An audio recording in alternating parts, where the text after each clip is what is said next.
Hello বন্ধুরা, আজকে আবারও চলে এসেছি আপনাদের জন্য চাঁদের ছায়া 0.5 থেকে একটি রহস্যময় ভুতুরে গল্পের দ্বিতীয় পর্ব নিয়ে। গল্পের নাম মিঠাই পুকুরের ভূতের কাহিনী, দ্বিতীয় পর্ব। বন্ধুরা, আমি আসিফ। গল্পটি আমারই লেখা আর সম্পূর্ণ গল্পটি আমি আপনাদেরকে শোনাতে চলেছি। আর একটি বিশেষ কথা, যারা এখনো পর্যন্ত প্রথম পর্বের গল্পটি শোনেননি তো চটপট করে প্রথম পর্বের গল্পটা শুনে নিন। তো বন্ধুরা, দেরি না করে দ্বিতীয় পর্বটা শুনে নেওয়া যাক। আকাশের রং তখন কেমন নীলচে বেগুনি। পশ্চিম দিগন্তে সূর্য ডুবে যাওয়ার আগে যেন শেষ আলোটা মাটির বুক ছুঁয়ে দিয়ে যাচ্ছে। চারদিক নিস্তব্ধ হয়ে আসছে। মাঠের ওপর হালকা কুয়াশার আস্তরণ জমতে শুরু করেছে। দূরে গাছেদের মাথায় ভেসে আসছে কাকের ডাক, কাঁও কাঁও কাঁও। ডক্টর মনোজিৎ সেন। গ্রামের মানুষ তাকে সবাই ডাক্তারবাবু নামেই চেনে। বয়স 35-36-এর কাছাকাছি। ভদ্রলোক খুব শান্ত, বেশি কথা বলেন না। সারাদিনের রোগী দেখার ব্যস্ততা শেষে অনেক সময় তিনি হাঁটতে বেরোন। আজও তিনি বেরিয়েছিলেন, কিন্তু কেন যেন মনে হচ্ছিল এই সন্ধেটা অন্য সব দিনের মতো নয়। পথে হাঁটতে হাঁটতে চারপাশে যে নিস্তব্ধতা, তাতে তার বুকের ভেতরে অদ্ভুত একটা চাপা কৌতূহল জমে উঠছিল। মনে হচ্ছিল কারণ না কারণ নজর যেন তার উপর রয়েছে। বারান্দায় বসে বিকেলের চা খেয়ে বেরিয়েছিলেন, হাতে ছোট্ট একটা লাঠি, চোখে কাঁচের ফ্রেমের চশমা। মাঠের ধারে আসতেই দেখলেন একটা কুকুর দূর থেকে তাকে যেন নিবিড় দৃষ্টিতে লক্ষ্য করছে। সেই কুকুরই, কালো লম্বা চওড়া শরীর, দাঁতের ফাঁক দিয়ে লালচে জিভ ঝুলে আছে, আর চোখ দুটো জ্বলছে যেন অঙ্গারের মতো। নামটা পরে জানা গেল, স্নিকো। মনোজিৎ থমকে দাঁড়ালেন।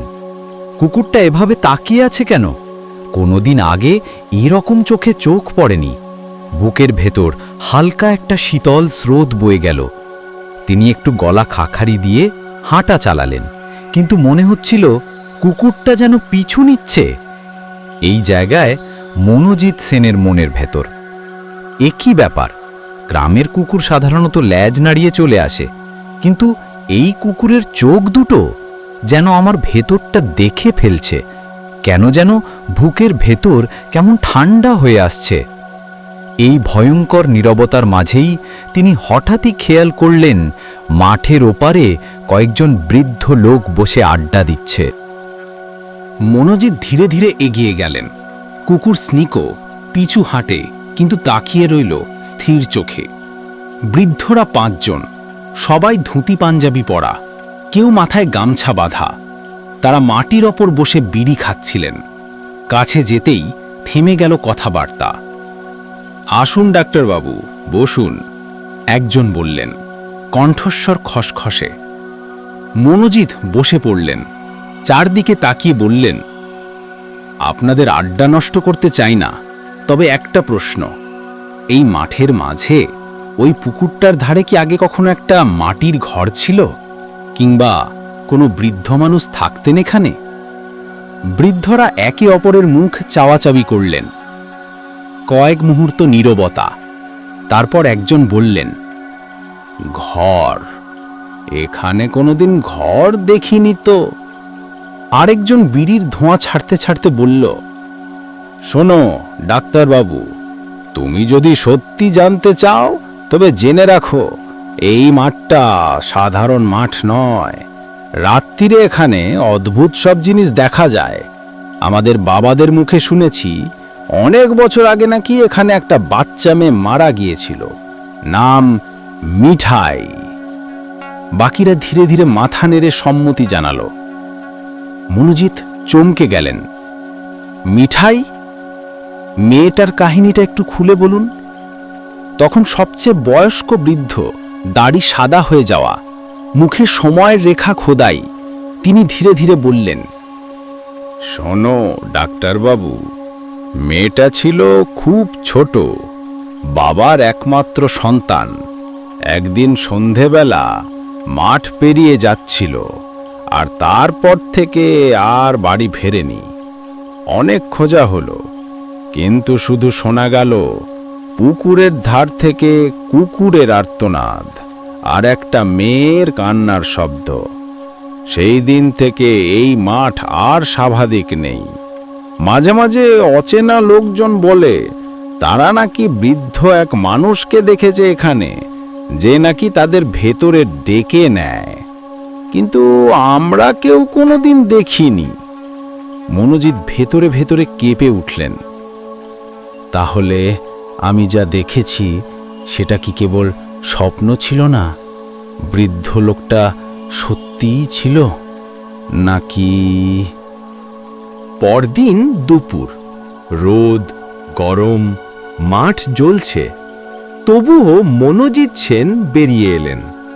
এবার তিনি দৃঢ় প্রতিজ্ঞ, ঘটনার সূত্র খুঁজতেই হবে।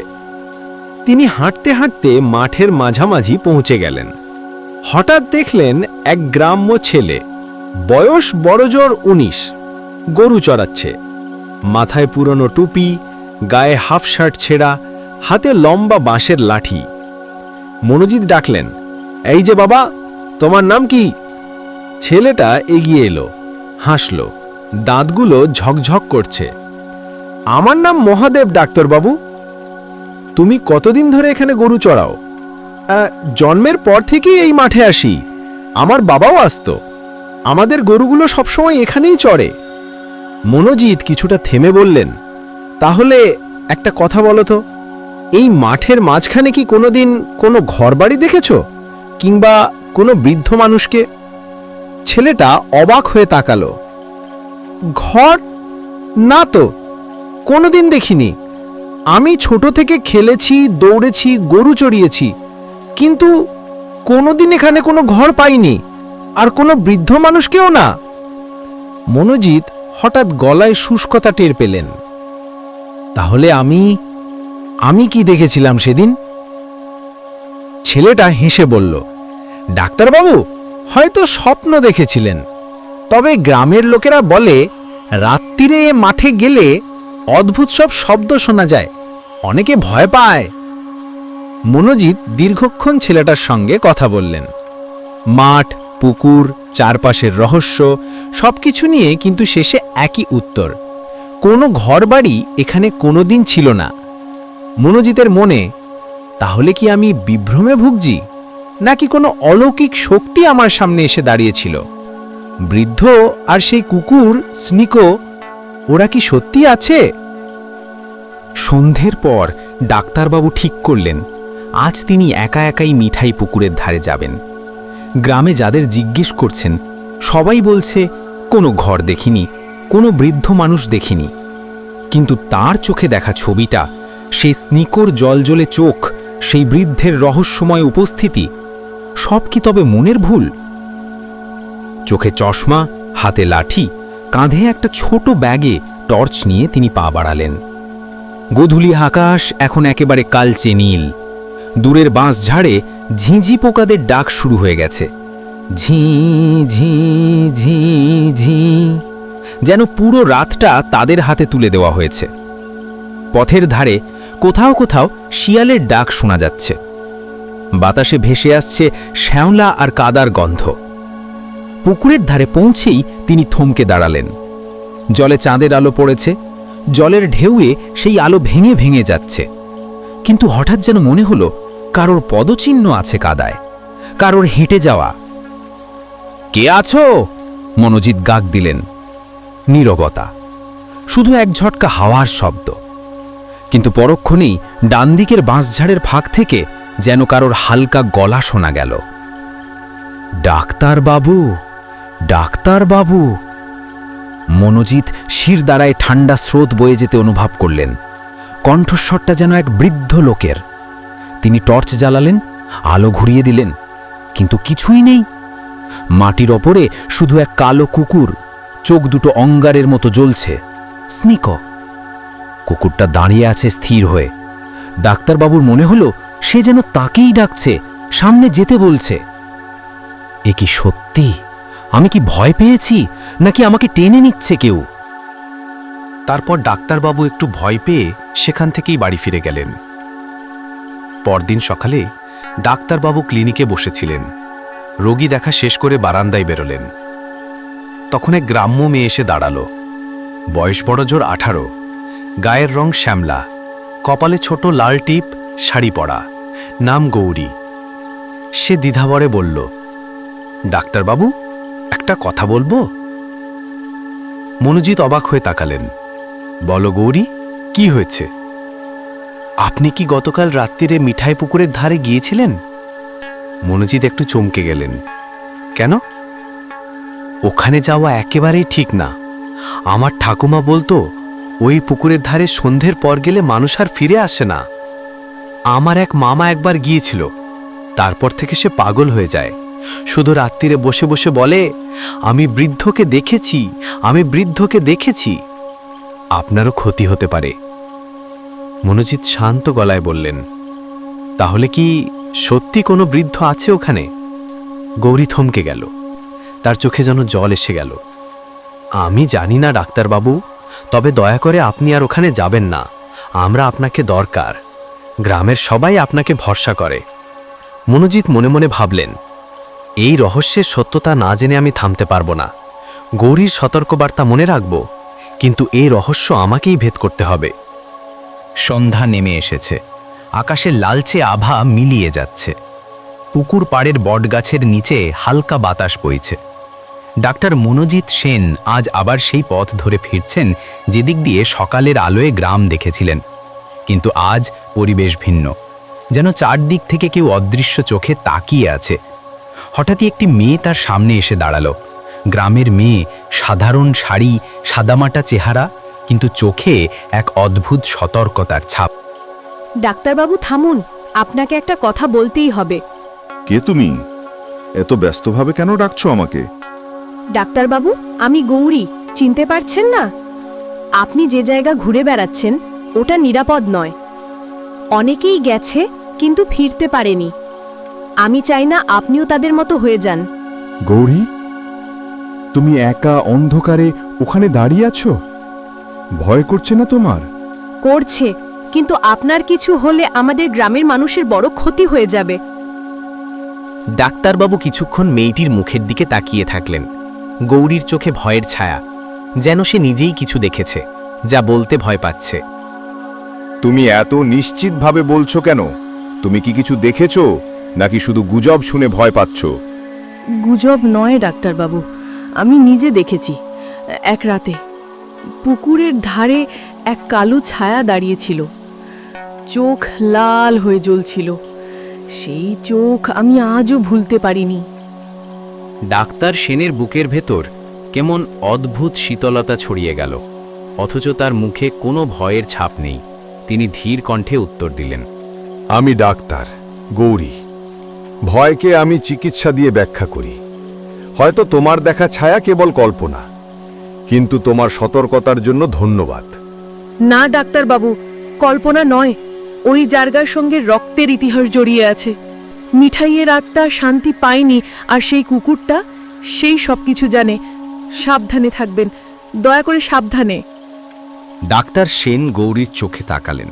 সেখানে শুধু ভয় নয়, ছিল এক অদ্ভুত সত্যের ছায়া। তিনি কিছু বললেন না, শুধু মাথা নেড়ে হাঁটতে শুরু করলেন।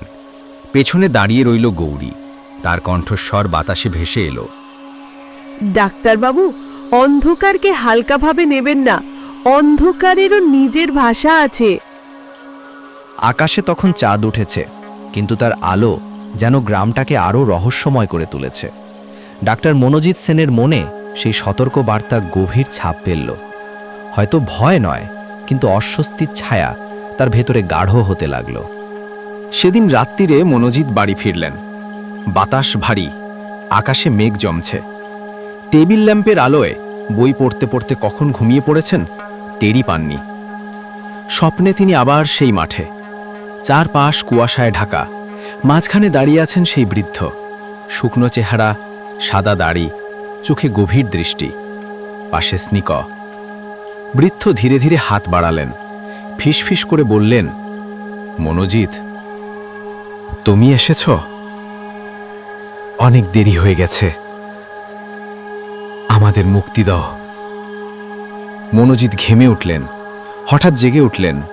হৃৎপিণ্ড তীব্রভাবে ধুকপুক করছে। তিনি বিছানা থেকে উঠে পড়লেন।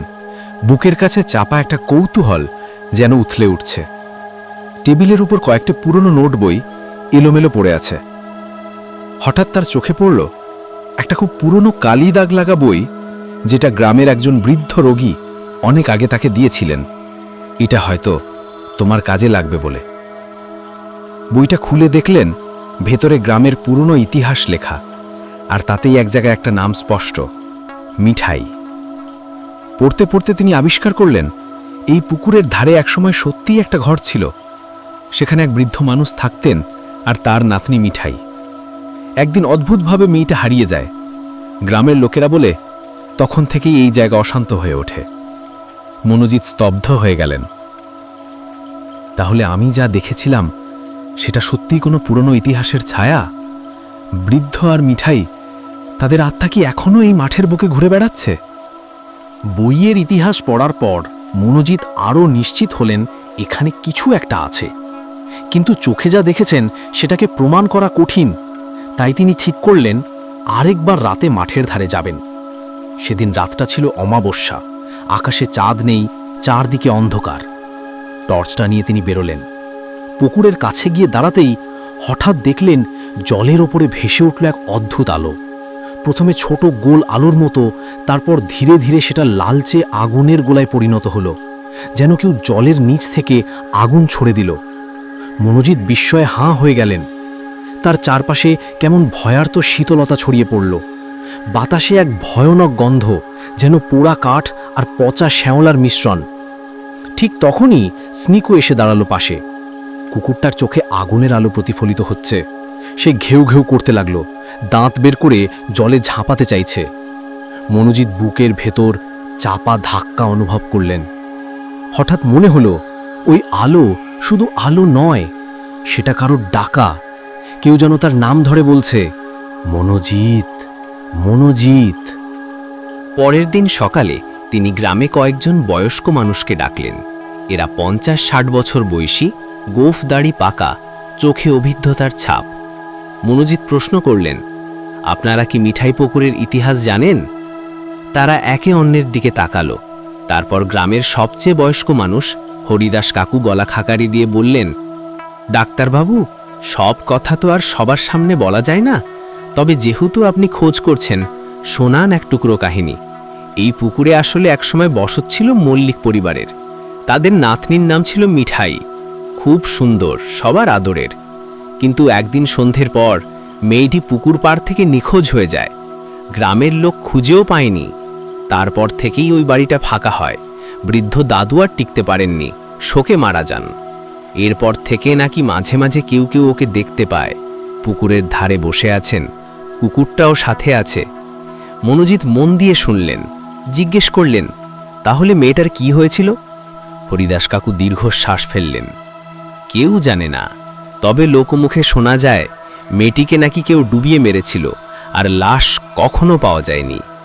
অন্য একজন বৃদ্ধ যোগ করলেন, ডাক্তারবাবু, আপনি রাত্রিরে ওদিকে যাবেন না। ওই আত্মারা নাকি খুঁজছে মুক্তি, তবে ওরা কাউকে সহজে ছাড়ে না। সেদিন রাত মনোজিৎ ঠিক করলেন এবার তিনি সব রহস্যের জবাব বের করবেন। টর্চ, ব্যাগ আর বই নিয়ে তিনি আবার পুকুরের ধারে। এবার আকাশ মেঘে ঢাকা, মাঝে মধ্যে বিদ্যুতের ঝলক। পুকুরের ধারে গিয়ে দাঁড়াতেই কুয়াশা ঘন হয়ে উঠল, বাতাস থমথমে। হঠাৎ দেখা গেল জলের ওপরে ভেসে উঠছে এক বৃদ্ধ মানুষ, ঠিক তার স্বপ্নে দেখা সেই চেহারা। শুকনো সাদা দাড়ি, চোখে গভীর শূন্যতা। বৃদ্ধ গলা তুলে বললেন, মনোজিৎ, তুমি আমাদের কথা শুনছ? মনোজিৎ গলার কাঁপন সামলে বললেন, আপনি কে? আপনি কি সত্যি মিঠাইয়ের দাদু? বৃদ্ধ ধীরে ধীরে মাথা নেড়ে বললেন, হ্যাঁ, আমি মুক্তি পাইনি, মিঠাইও পাইনি। কেউ আমাদের গল্প বিশ্বাস করে না, শুধু তুমি দেখেছ, তাই তোমাকেই বলছি, আমাদের সত্য প্রকাশ করো। মনোজিতের বুক ধরফর করে উঠল। সত্যি কি? মিঠাই কোথায়? বৃদ্ধের চোখে জল চিকচিক করল। মিঠাইকে হত্যা করা হয়েছিল, তার দেহ লুকিয়ে রাখা হয়েছে এই পুকুরের তলায়। যত দিন না তার আত্মা শান্তি পাচ্ছে, তত দিন আমরা ঘুরে বেড়াবো। হঠাৎ আকাশে বিদ্যুৎ চমকালো, সেই আলোয় দেখা গেল পুকুরের ধারে দাঁড়িয়ে আছে ছোট্ট এক মেয়ে, সাদা জামা পরা, মুখটা ফ্যাকাশে, চোখ দুটো যেন জলের মতো গভীর। সে ফিসফিস করে বলল, দাদু, আমি এখানেই আছি। মনোজিতের শরীর জমে গেল, কণ্ঠ আটকে এলো, কিন্তু তিনি জানলেন এটাই সত্য। পরের দিন সকালে ডাক্তারবাবু আবার সেই বই খুললেন। ভেতরে কিছু পুরনো মানচিত্র আর চিহ্ন আঁকা ছিল। তাতে ইঙ্গিত পাওয়া গেল পুকুরের দক্ষিণ কোণে একসময় একটা ঘাট ছিল, যেখানে নাকি গ্রামের পুজো হতো। মনোজিৎ গ্রামের মানুষদের নিয়ে সেখানে খোঁড়াখুড়ি শুরু করলেন। মাটি খুঁড়তেই বেরোলো কিছু পুরনো গয়না, একটা ভাঙা লাল চুড়ি আর হাড়গোড়ের মতো অবশিষ্টাংশ। গাঁয়ের সবাই স্তম্ভিত। গৌরী কেঁদে উঠল, এগুলো নিশ্চয়ই মিঠাইয়ের। হরিদাস কাকু হাত জোড় করে দাঁড়িয়ে বললেন, অবশেষে সত্য বেরোল, এবার হয়তো আত্মারা শান্তি পাবে। সেই রাতে ডাক্তারবাবু শেষবারের মতো পুকুর পাড়ে গেলেন। স্নিকো সেখানে বসেছিল। হঠাৎ কুকুরটা মাথা উঁচু করে আকাশের দিকে তাকালো, তারপর শান্ত হয়ে গেল। মনোজিৎ দেখলেন পুকুরের ওপরে ভেসে উঠল বৃদ্ধ আর ছোট্ট মেয়ে, দুজনের মুখে শান্তির হাসি। বৃদ্ধ হাত তুলে বললেন, ধন্যবাদ মনোজিৎ, তুমি আমাদের মুক্তি দিলে। তারপর দুটো ছায়া ধীরে ধীরে মিলিয়ে গেল কুয়াশায়। পুকুরের জল নিস্তব্ধ হয়ে গেল। মনোজিৎ দীর্ঘশ্বাস ফেলে আকাশের দিকে তাকালেন। অবশেষে মিঠাই আর তার দাদু শান্তি পেলেন। তবে এই কাহিনী আমার জীবনে চিরকাল অমলিন থাকবে। কিন্তু অপরাধী এখনও শাস্তি পেল না। তাকে কিভাবে খুঁজব?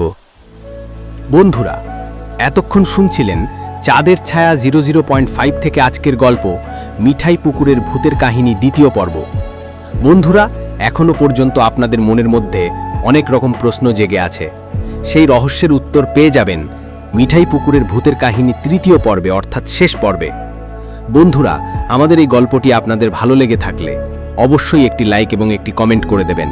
আর চ্যানেলটি যদি সাবস্ক্রাইব না করা থাকে অবশ্যই সাবস্ক্রাইব করে বেল আইকনটি ক্লিক করে দেবেন।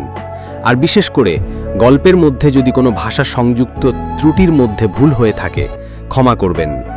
আমাদের এই গল্প পাঠের ক্যান্ডিডেট সবাই আস্তে আস্তে হারিয়ে গেছে, তাই গল্পটি ন্যারেটর নিজে পাঠ করে শোনালেন। ক্যান্ডিডেটরা সবাই নিজের কাজে ব্যস্ত, তাই গল্পগুলি এখন থেকে ন্যারেটর নিজেই পাঠ করে শোনাবেন। কিছু কিছু অংশে ছাড়াও আরও কিছু ক্যান্ডিডেট যদি পাওয়া যায় সেগুলো অ্যাড করার চেষ্টা করব। গল্পটা এখনকার মতো এখানেই শেষ করলাম। পরবর্তী পর্বটি নিয়ে আবার ফিরে আসব ঠিক কয়েকদিন পর। সকলে সুস্থ থাকবেন, ভালো থাকবেন।